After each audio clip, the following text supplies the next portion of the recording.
மலைக்கு மேல நிறைய அதிசயங்கள் தம்பி 2 பேரும் சொல்றாங்க. ஒருத்தரோட பேரு தம்பி என்னடா பேரு உங்க வைர வெற்றிவேல், இவரோட பேரு யோகேஷா. யோகேஷ் 2 பேரும் வந்து நம்மளை கூட்டு போறாங்க. ஏன்னா இவங்க தான் லோக்கல் கை, நமக்கு இன்னைக்கு வந்து கைடு.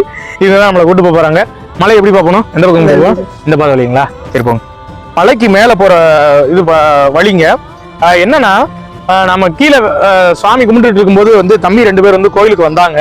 ஒருத்தர் பாத்தீங்கன்னா அந்த யோகேஷ் வந்து 9th ஸ்டாண்டர்ட் படிக்கிறாரு. அப்புறம் நம்ம வைரம் தானே, வைரம் பாத்தீங்கன்னா 10th ஸ்டாண்டர்ட் படிக்கிறாருங்க. இதுக்கு மலை மேல வந்து நிறைய சிறப்பம்சங்கள் இருக்கு அப்படின்னு நமக்கு சொல்லியிருக்காரு. அதை தான் நம்ம போய் இப்போ பார்க்க போறோம். இந்த மலைக்கு மேல பாத்தீங்கன்னா செருப்பு போடாம தான் வரணும் அப்படின்னு சொல்றாங்க. ஏன் அப்படின்னா இந்த மலையை வந்து சிவன் மலை, இதுக்கு கீழே பாத்தீங்கன்னா சிவன் இருக்காரு. அப்ப என்னன்னா சிவனோட தலைமையில வந்து நம்ம நடந்து போற மாதிரியான ஒரு கணக்கு வந்துடும். அதுக்காக என்ன சொல்றாங்க அப்படின்னா இங்க மேல வந்து செருப்பு போடாம வரணும். இன்கேஸ் நீங்க செருப்பு போட்டு வந்தீங்க அப்படின்னா கொஞ்ச தூரத்துல செருப்பை கலட்டிட்டு தான் மேல போகணும்.